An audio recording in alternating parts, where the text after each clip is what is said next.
civiltà dell'amore. Fratelli e sorelle, costruite senza stancarvi mai questa civiltà. Lavorate per questo, pregate per questo, soffrite per questo.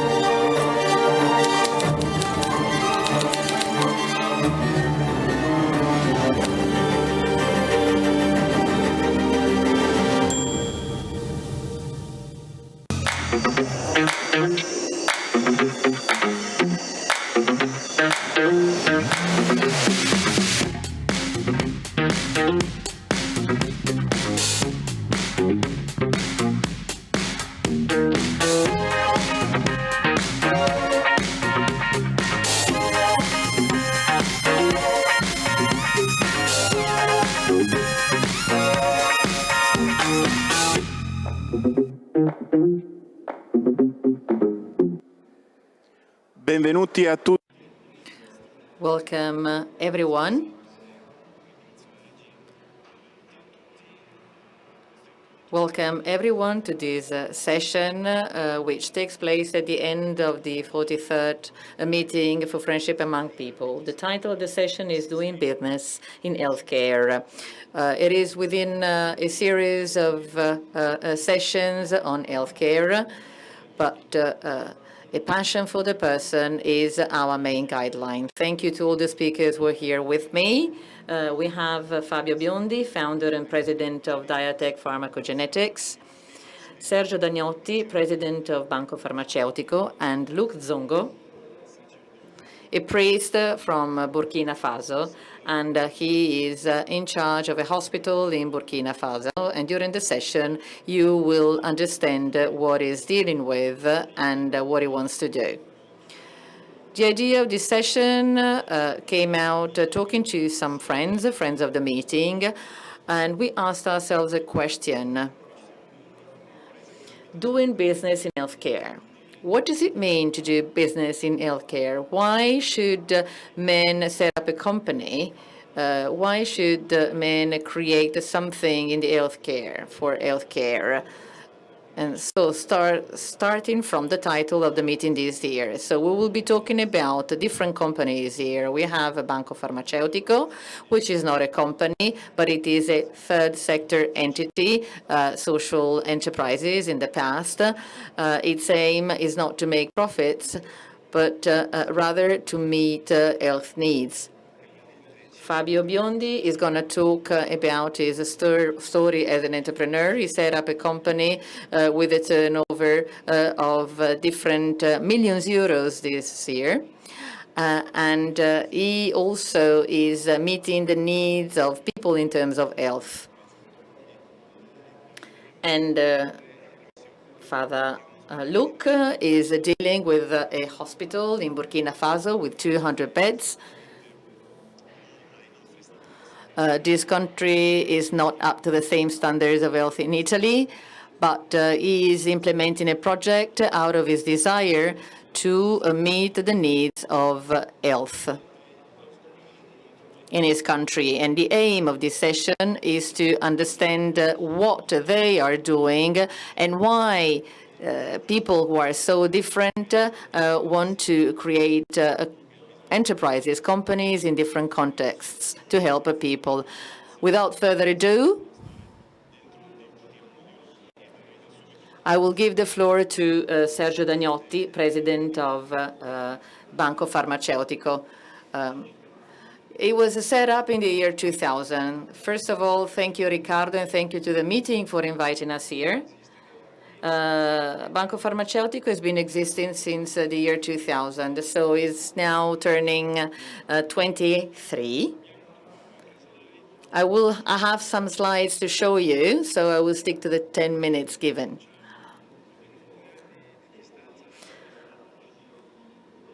So what do we do? Basically, we continue collecting drugs to donate to those who are close and help the poor, and the 1,800 entities, charities, and we should be proud of that. Otherwise, the poor would have no care, no treatment. We provide drugs In recent years, we have also provided PPEs, personal protection equipment.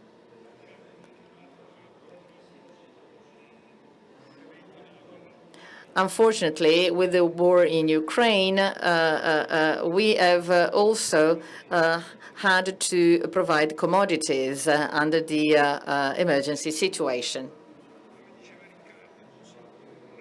As Riccardo said, we are not a real company 100%.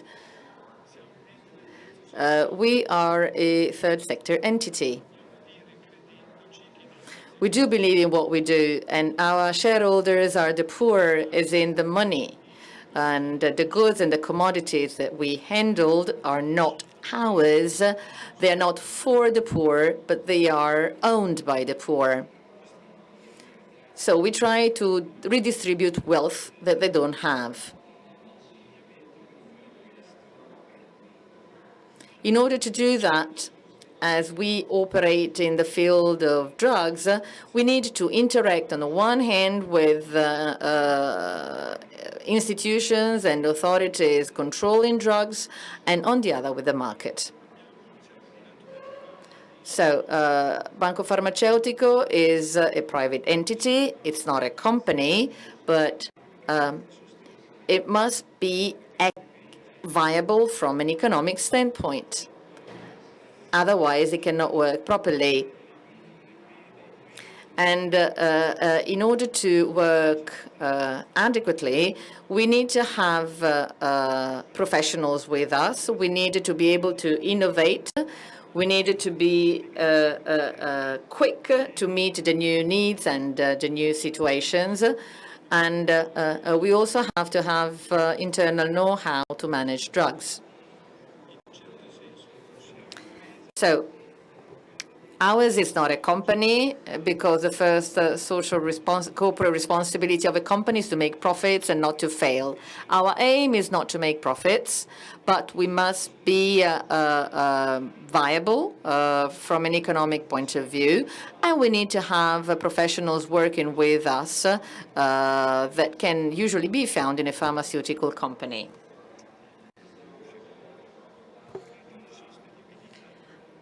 So I talked about sustainability. So this is the so-called efficiency rate.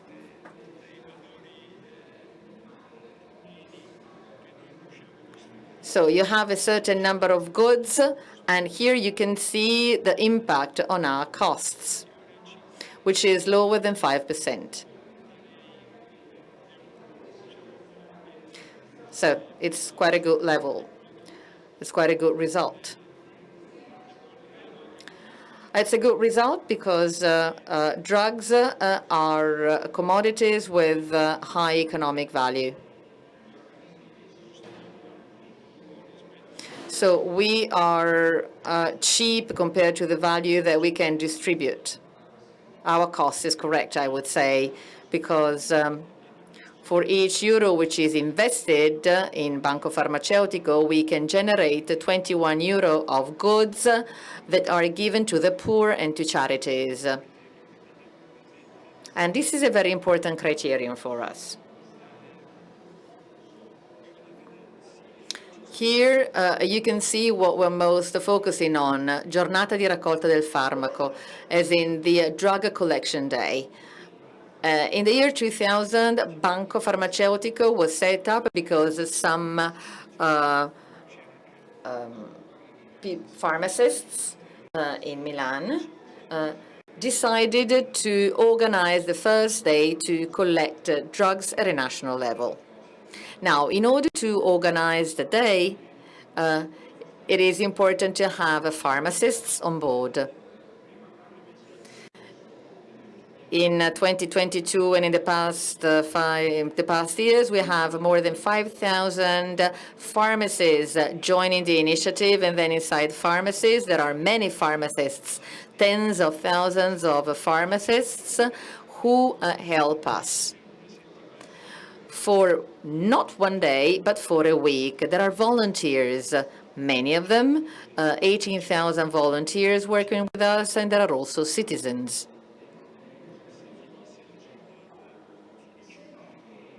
Without this day, without this initiative, Banco Farmaceutico would close. This is the main message. We also do many other activities that maybe from an economic standpoint and even more important, but actually the most important thing is the drug collection day, because this is something that we do all together, volunteers, pharmacists, and citizens. And the three categories are necessary. During COVID, we had no volunteers, for example, and the day was not the same and had not the same results. So I will keep on saying that. This is the most important thing. The drug collection day is the most important thing for our survival.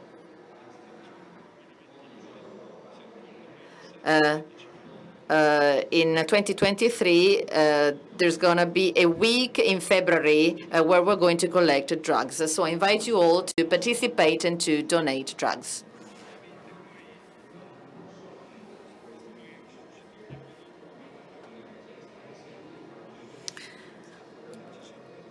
We also have corporate donations. Over the time, not only citizens during the day, but also pharmaceutical companies have started to donate drugs.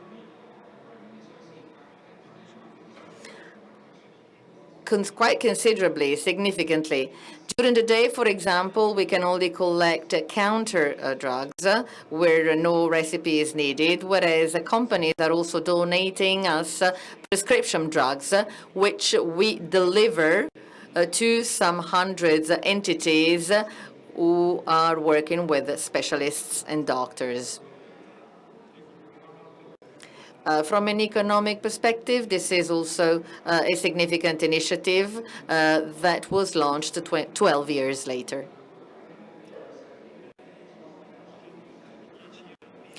Over the past 10 years, we have also collected drugs that have not been opened and that are kept in people's homes, that stay there and are not used because maybe sometimes the therapy's changed, or maybe sometimes the patient passes away. So we are not operating in all cities because this is quite complex as an initiative, but we can see major results. Citizens can go to the pharmacies. They can give the drug to the pharmacist. They put them in special containers, and then we go around and collect these drugs. This is quite important because most of these drugs are paid by the national healthcare system, which would otherwise be lost and destroyed. So, like corporate donations sometimes give us drugs that only have 1 year of validity and therefore cannot be sold. And therefore, there would also be some pollution coming out if we would not be able to distribute them around. So here we collect millions of euros every year in drugs.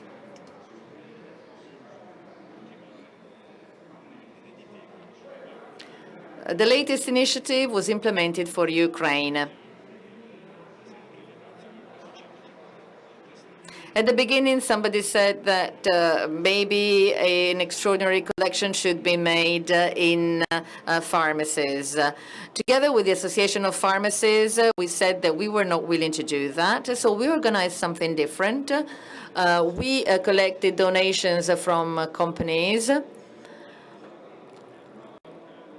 and banks and private companies also gave us money, cash, which we used to buy drugs that were sent to Ukraine.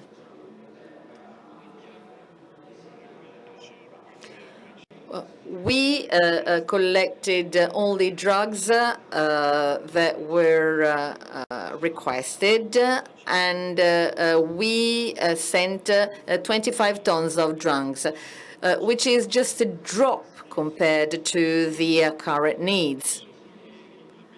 And yesterday, the U.S. have allocated $3 billion in military aid. The Ukrainian Ministry of Health has written a letter to thank Banco Pharmaceutical because we gave insulin. So let's see, there is a major difference between money given to military aid and money given to healthcare.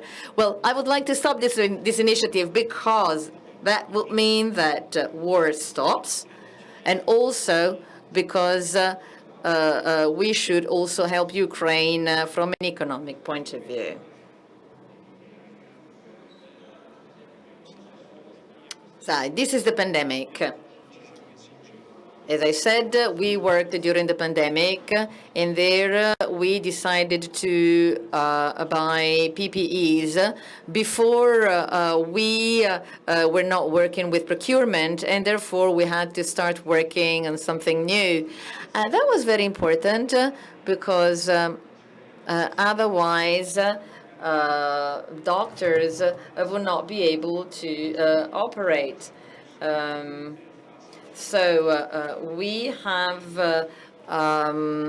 helped different voluntary clinics that were able to help the poor. And I will stop here. Thank you, Sergio. Thank you, Sergio. Thank you on my own behalf to all the volunteers and to the people working at Banco Farmaceutico, who for the past 20 years have been providing a very important service to the people in need, both in Italy and abroad. Now, let's continue with the profit sector. And we will give the floor to Fabio Biondi. Tell us about your company to meet the diagnostic needs of people in Europe. Thank you. Thank you. Good evening.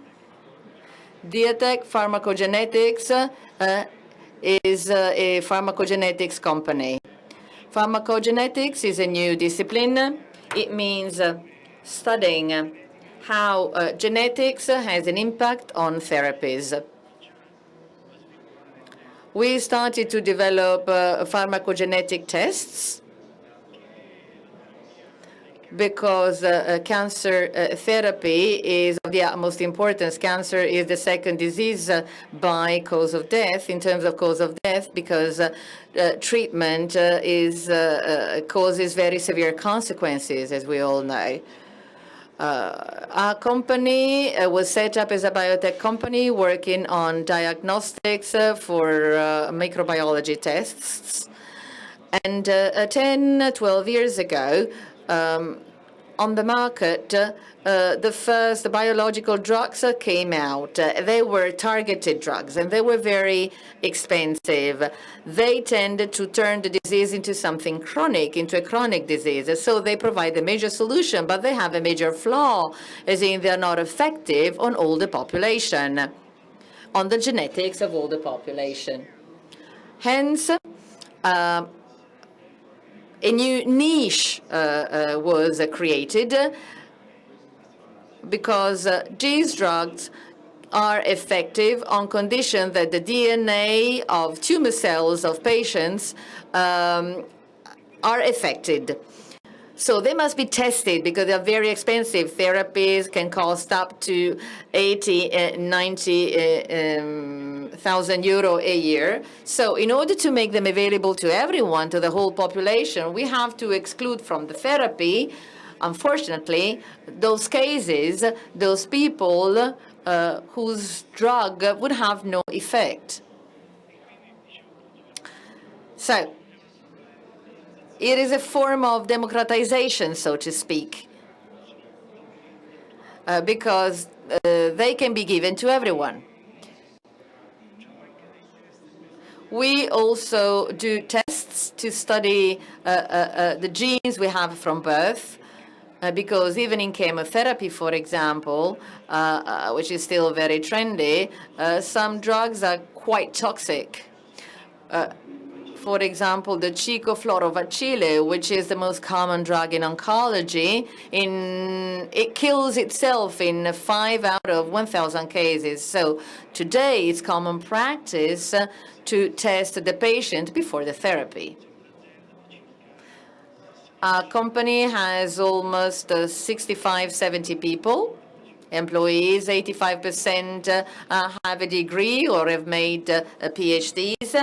We have our own research labs. We have also the manufacturing. We do research and development, production, and marketing. We are the Italian leaders in our field. We are selling throughout Europe, and we rank third in Italy. Our competitors are 2 multinationals. We are based in Jesi, near Ancona. We have just opened a branch in München, Germany. We will open up a new one in France. And the research center, this is going to be a new research center. We now want to decide whether to place it in Milan or in the UK. Okay, I think this is it for me. Yeah, it's nice to see that starting from a company based in Jesi, thanks to your ideas, you've been meeting market needs. And as you said, if you give a potentially toxic drug to a person that doesn't need this drug, it doesn't do this person any good, but rather bad. So you have come out with a new business with 80 employees, giving a job to 80 employees. Yes, this is a new discipline of Italian genomics. This is a brand new discipline, and so it had to start from somewhere. In honor of Frederick II.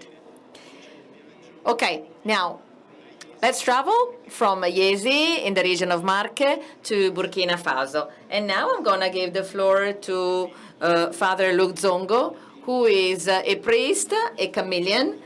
He's also a pharmacist because he has a degree in pharmacy. Today he is managing a hospital of 200 beds in Burkina Faso. And he is here to tell us what he does. He will share with us his ideas. He would like to set up a pharmaceutical farm in Burkina Faso. Thank you very much for your presentation, and thank you very much for the opportunity you're giving me to tell you our story. The general topic of this meeting the general title is A Passion for the Person, doing business in healthcare. This is the title of our session. So this is going to be the presentation. There's going to be a short introduction. I will explain to you who the chameleons are. I will explain to you the access to healthcare in Burkina Faso. I will talk about the dream that we have to create the Kami Farm, this company that we want to set up. I will talk to you about the vision and objectives of Kami Farm, the contribution of Kami Farm to Burkina Faso, the budget, and the future prospects of Kami Farm. And then I will draw some conclusions in the end. This is just to give an outline of what I'm going to deal with, what I'm going to present you. So this is Burkina Faso. It's a country of Western Africa, on the border with the Ivory Coast, Mali, Ghana, Togo, Benin, and Niger. There's about 22 million people in terms of population. And you can compare the population with the Italian one, which is about 60 million people. Who are the chameleons? The chameleons are clerics, regular ministers to the sick. This is how we are called. They were created more than 400 years ago by Camilla de Lellis, and today there's about 1,300 priests throughout the world. Our main mission is to take care of the sick, the poor, as a mother would take care of her only child who is sick. So this is the main sentence, this is the motto and the heart of our message. Today we are working on 5 continents. In Africa, we are in Burkina Faso, we are in Benin, Togo, the Ivory Coast, and Madagascar, Kenya, Tanzania, and Uganda.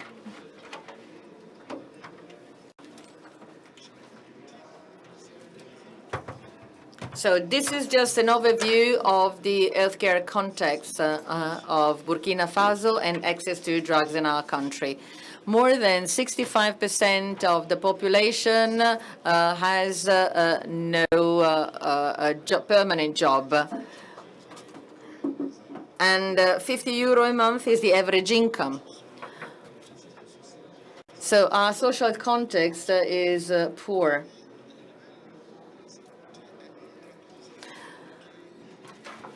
As for the level of healthcare, we have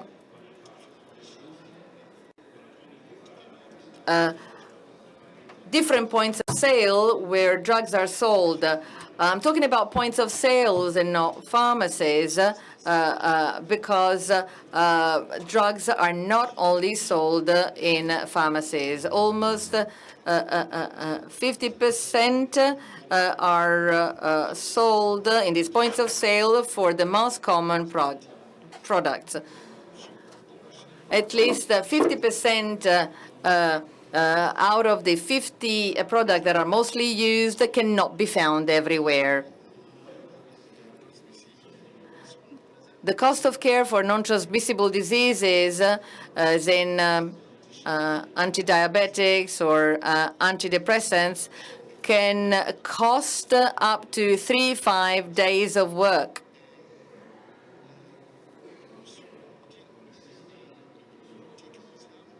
And the products that we use as drugs come from abroad.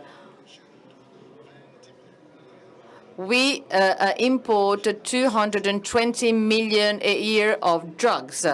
There's no drug manufacturing in our country. So talking about women and children, 33 out of 10,000 women die during delivery, and 80 children out of 1,000 under 5 years old die. So this is the mortality rate of children. We have a hospital where I'm the general manager, and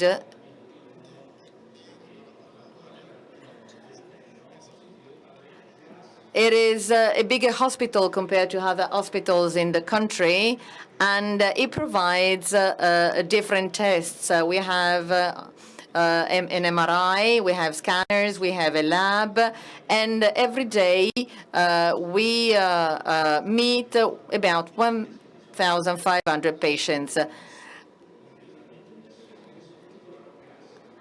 And this is a very important hospital for the sick, but we missed something.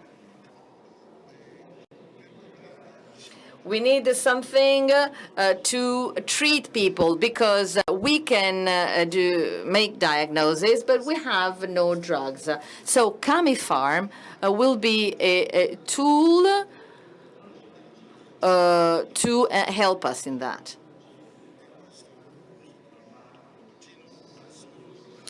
So we had a dream at the beginning. The dream came out in Italy, in Tor Vergata. Yes, we can hear your accent from Rome, actually.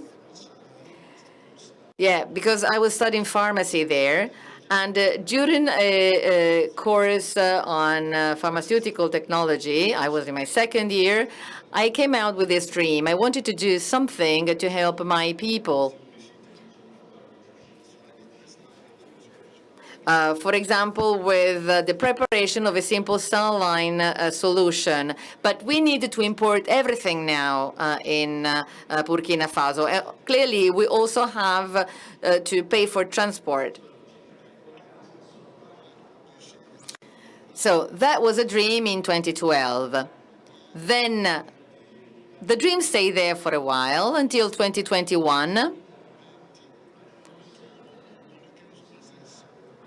So we had the local superior and his board who accepted this initiative, who agreed on this initiative, and we started to meet with the experts. And we have a doctor who's here with me that also participated in this meeting. What is our motto?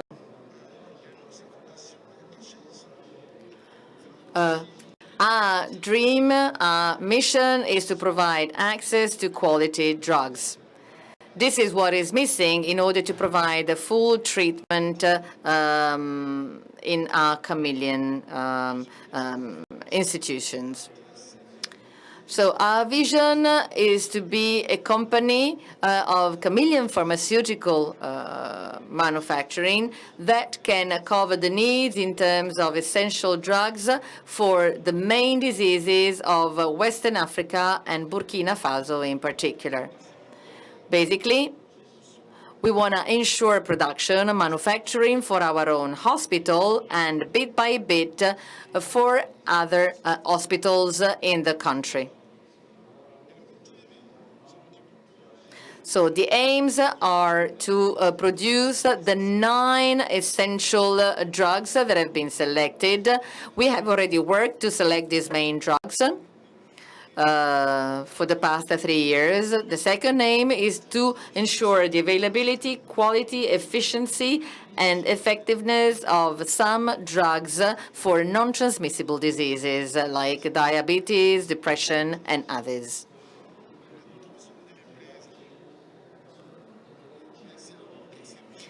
We believe that if we manage to set up this company, it will be possible to have at least 150 direct employees, 3,000 indirect employees, and we will enhance local raw materials, such as corn flour, for example.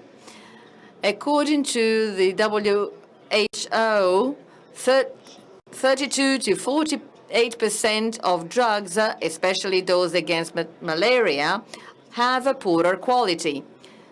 So with this pharmaceutical company, we will improve the quality of drugs that will be available to the population. So we will enhance and increase pharmaceutical independence, especially at a time of crisis. When I finished studied in 2020, I went back to my country, and then there was the pandemic. And at some point, it was not easy to have drugs for the hospital because there was a general lockdown. And it was really very, very difficult to get drugs for the hospital. Now, this is the budget and the future prospects. This is our dream. And bit by bit, we'll try to do our best to achieve our objective and make our dream come true. In the end, we will need 60 million euro. We already have a land available. 2/3 of the 60 million will be spent for the equipment and 1/3 to build up the company. So we already have 9 hectares that are available to build the company. And our aim is to cover 30% of the national market, accounting for 70 million euro. over the first 5 years.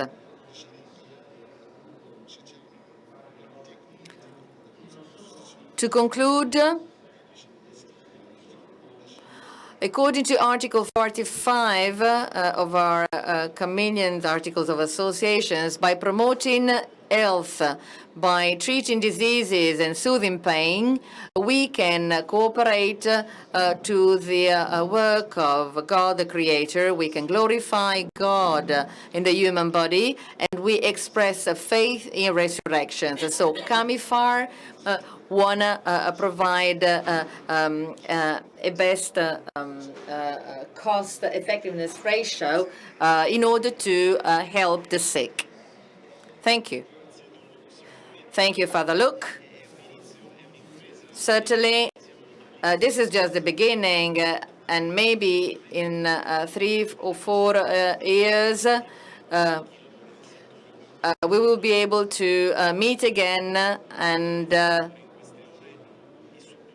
we will try to do our best to give you support. Clearly, you are the key person because you are there, and you can help directly the people there. Maybe in 3 or 4 years you will come back and you'll be able to tell us how many drugs you have already produced in order to meet national health needs. It would be a pleasure for me to come back. Okay. How long does it take to create a pharmaceutical company? Let's say 2 or 3 years. Now it's 2022. In the 2025 meeting, you will come back to the meeting in Rimini in order to tell us about the success of your company. Thank you. Okay. Now, let's get into details. These entities or companies are totally different, but in the end, there's people. People are at the basis of everything.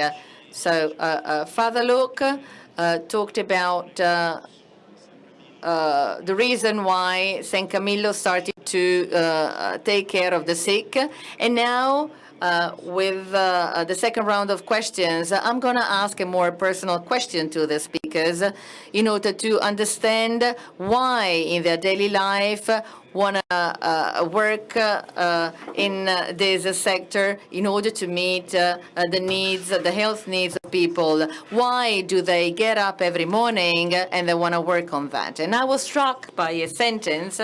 Okay, let's say I've been here at the meeting since Friday, and I was really struck by Cardinal Zuppi on the title of the meeting. And he said, talking about our society, we say that ours is a sad generation. Sad passions are only based on the I and on individualism. We don't need a passion based on a laboratory, but we need a journey that enables me to find myself because I'm meeting others.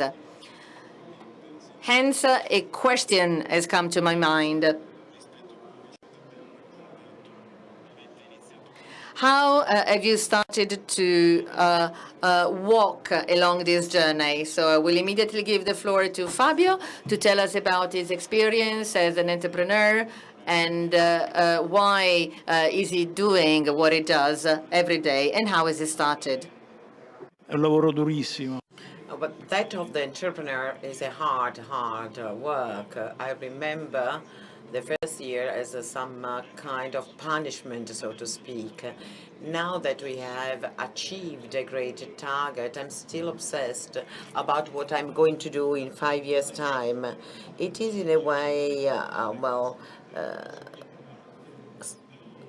weird on my part to think about that because I'm not that young any longer. So as I said, being an entrepreneur is very difficult at the beginning because getting started is the most difficult part. But then there is this mechanism of responsibility towards our employees, our colleagues. So the need to know that what you decide, what you choose, has repercussions on their life choices. So from the most basic things like, for instance, opening a mortgage to buy a house and have a family and to have children that need to study. All this is then repaid by the nobility of the work we do. I do believe that industries is a kind of a place where people can live together, and I do believe that an enterprise together with the school actually contributes to the growth of people.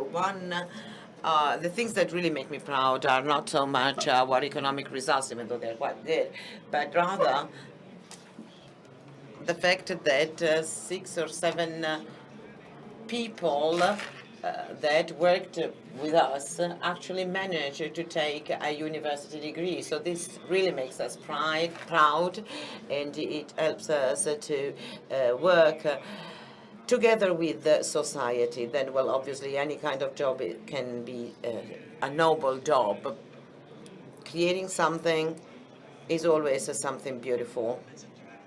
In our sector, we also have this kind of incentive because we give a contribution to the quality of the life of patients in the oncological sector. There is a transformation underway, a disease that because of pollution, because of food abuse, is a pathology that has become more and more widespread, and we have managed to, in a way, make this disease chronic, even though we are not still able to completely overcome it. And we really improve the quality of life of our patients. We have a spin-off with the university in Florence. We work at the medicine of the future that will change the human body in something like, let's say, productive. Most of us got vaccinated with the microRNA, and this gives an input to a lymphatic cell to produce the protein that creates antibodies. So if you think about it, the human body becomes just like a factory. And this is something we've been studying for a long time for the tumoral cells that are not recognized by our immunitary system. So the treatment of the future will be based on injections of DNA and RNA, especially the so-called RNA messenger that brings a message that goes to a protein. So the medicine of the future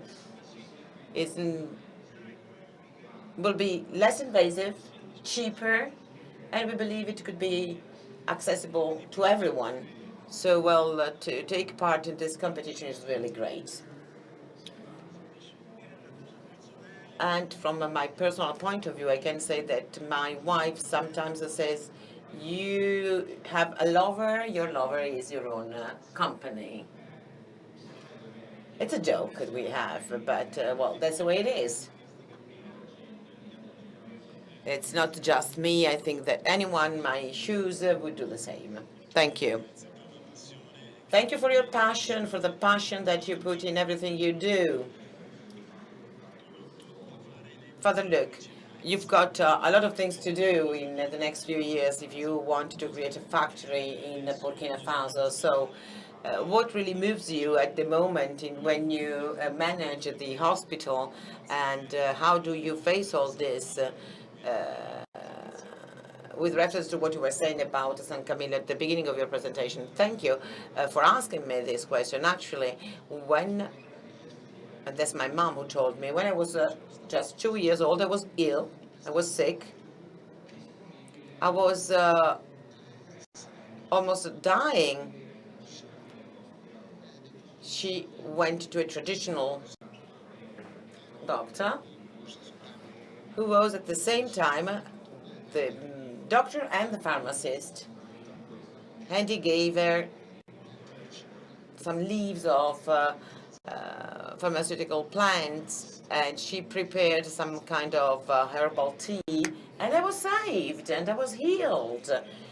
And after that, I must say, I was never sick again. So that's when I started to think that I wanted to become a priest. And I also had the idea to do something in the field of pharmaceuticals, not a doctor that stays in its own practice and makes a diagnosis that is then sent with a prescription to the pharmacy. I wanted to do both things together.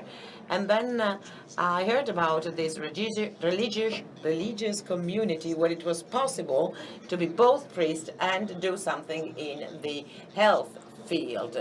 And this is what really fascinated me. So that's what I wanted to do. When I was asked, because, well, in my country, according to your experience and according to your background, they sent me to study pharmacy in the University of Tor Vergata in Rome, and that's where my dream to do something in this field started when I was a chaplain in our public hospital. Well, the chaplain in that case did not only preach and pray, but he also gave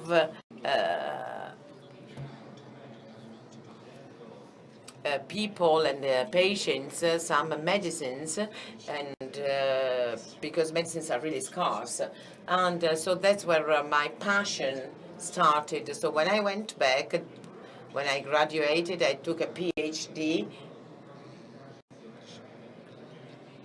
in nanotechnologies, nanoparts, but well, I'm sorry, it says my Italian is not that strong, but it is clear what you're saying. So when I went back to my country in 2020, I tried to reorganize the hospital pharmacy, and I was recently appointed general manager of the whole hospital. So it is a difficult task, because this is a dream coming true for me. When I started to talk with my brothers, they told me this is just a dream, you cannot do this, because many tried to do what I'm doing, but they couldn't do it in the end. So it was not easy to convince them, but nowadays is working with me on this project, and this is a great pleasure for me. And then, well, there is the community, but there is also the need to find experts, people who know about this. That's why I have Dr. Harson, who's here with me, to help me, and so to put together the work of the hospital pharmacy, the management of the hospital, and also my role as a professor, as a researcher in the university. Well, to coordinate all this, I must say, is not really easy to do. But I thank God, because I'm strong enough in my body and in my mind to carry on this project that I really love, and I do hope that in 2 or 3 years I will come back here to share with you the positive results of this project. There are a few friends here with us that work in the pharmaceutical and hospital sector, so if someone wants to go and help Father Luke, they can give us the phone number.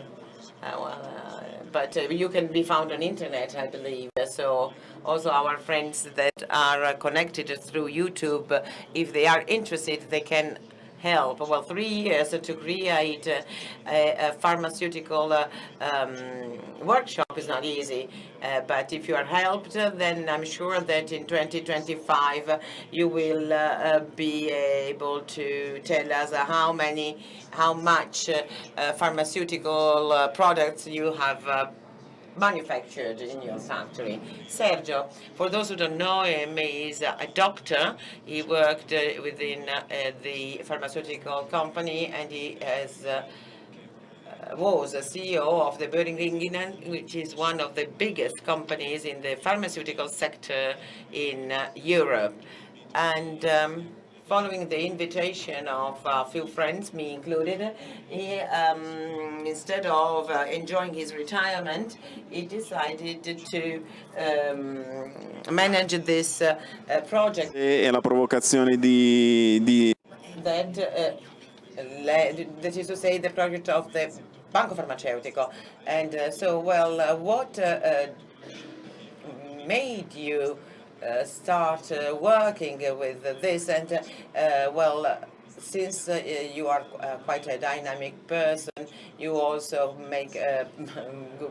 go to the Holy Land as a pilgrim, and he also used to be a doctor who treated people, for instance, in Burkina Faso. So, he's always doing something. Una domanda It is difficult to answer this question. Okay, when I was the managing director of Boehringer, I first encountered the Banco Farmaceutico, and then when I retired, it's true, I didn't think I would work for Banco Farmaceutico. I think you have to be open and to the call of God, and maybe give up your projects. Maybe you have different projects, but I'm always thinking about a psalm. I see myself as somebody lucky, because I was lucky enough to have been given many gifts and many benefits from God. So the psalmist wonders, but what can I do? What can I do, and how can I do something for the gifts I have received? And there's the answer given by someone saying, the only way is how to spend your life. The only way to answer this question is how to spend your life, what you do with your life. And I was lucky enough to meet my friends of Banco Farmaceutico, so this is why I got involved. And this is what gives meaning to my life and gives me happiness. This is the quest for happiness.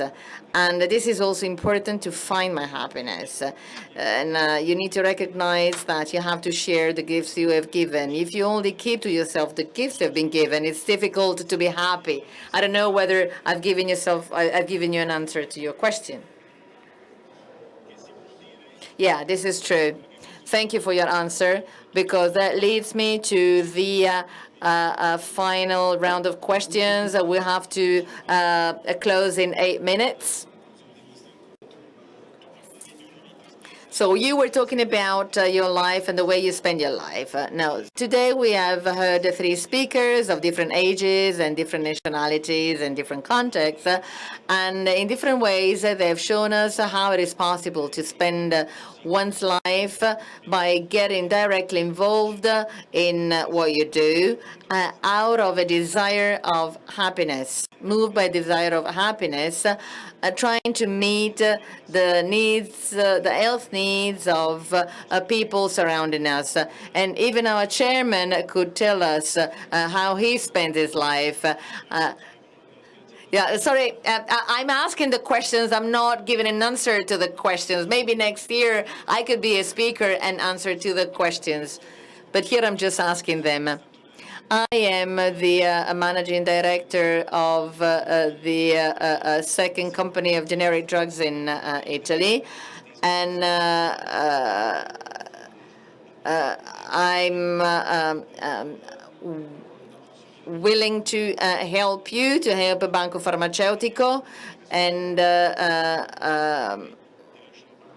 then I'm going to give you the floor in the end in order to launch the project on the emergencies. And also, we are willing to help Don't Look so that our know-how and the know-how of our company can be available to you in order to set up your company. I don't know, we have 5 minutes left. A final message. What is the final message? Look, what are your needs? Maybe, I don't know, you can repeat what you have said. How can the people here and at home help you? How can they find you? Thank you. Thank you. Let me give a warm thank to the people who have allowed me to come here to the meeting in Italy. Beppe, a professor of mine, Giovanni, Ciottoli, among others. And thank you for hosting me here. And to all the people who want and are willing to help us to implement this project in Burkina Faso. You can give your economic contribution, or you can give us your technical skills, because we need technical skills, because we don't have any know-how, we have no experience. So we are still on theory. If anyone could help us on the technical side and on the financial part, it would be more than welcome. We will be very happy to have your support. Now, you have listened to our story, and I'm sure that someone will be helping us. And God blesses you. May God bless you. So it's easier for you to find resources because you have the chameleons and you have many people praying for providence and praying for you, but providence is not enough. You need to have a good project, and you have a good project. And when you have a good project, you can find money. If you don't have a good project, maybe you find the money and then the money is not invested in the proper way. Then Fabio, thank you to all the people who have come here. I hope that I've given you a message of hope. I hope that we all know that the battle against cancer is very difficult, but every day a step forward is made. First and foremost, thanks to oncologists, people studying cancer, and also the companies like mine. We are always connected with them. We always work in close collaboration with them. We are also doing research in our company. And this synergy can certainly lead to something good and positive results. It's wonderful to see a passionate entrepreneur who is not based in London or New Jersey or in Silicon Valley, but has set up a company here in Italy. And I've been crazy enough to be based in Basi. And sometimes you find it hard to find trained people, trained employees, because this is something very innovative as a sector. And so it's also up to you to create the right training for the people.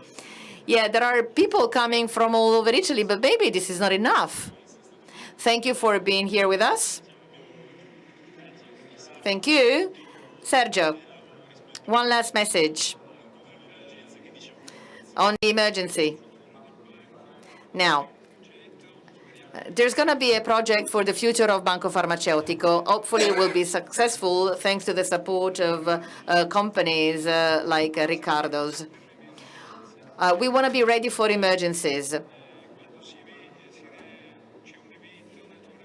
When there is, for example, a war or a natural catastrophe, when there's an emergency, we start collecting donations, and it takes 4 weeks before starting with logistics.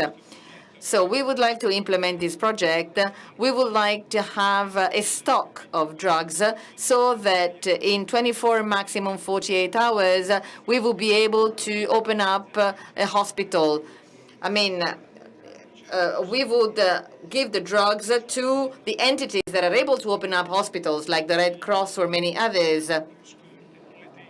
And they don't keep anything in stock right now. So they ask the drug stock to us. We also have some banks that are interested in collaborating with us. So hopefully by the first few months of 2023, we will be able to start implementing this project. So We launch this invitation to colleagues of our companies to join this project in the future that will be launched by Banco Pharmaceutico. As Sergio has just said, it is important to promptly give an answer during emergencies. If there are stocks of drugs and they can be sent promptly, it is easier to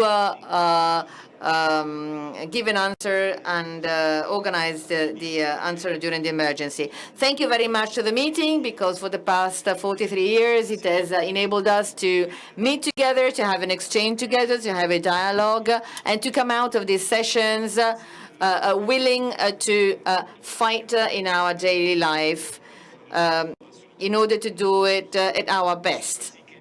So, however, for the meeting to continue to exist in the future, I invite you all to go to the desks, Dona Ora, donate now. So before going back home, you can still donate at the desks where you see the red heart and the dove of the meeting, so that venues like this can continue to exist in the future. Thank you very much to you all, and see you next year at the next meeting.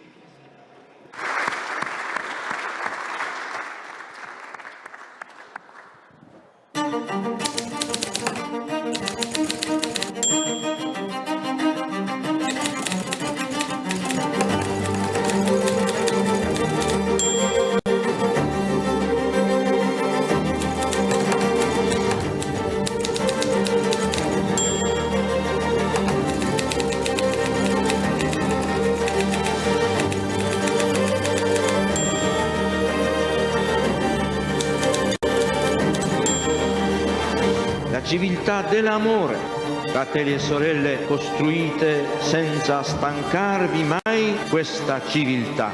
Lavorate per questo, pregate per questo, soffrite per questo.